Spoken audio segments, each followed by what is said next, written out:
अरे गंग भंग दो बहने रहती शिव जी के संग में।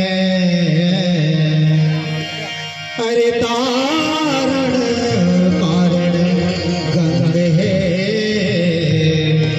और भजन करने को अरे कारण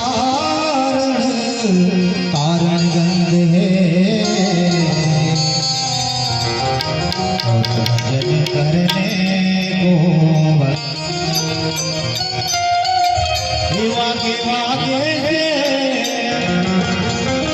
वागे वागे से डमरू नना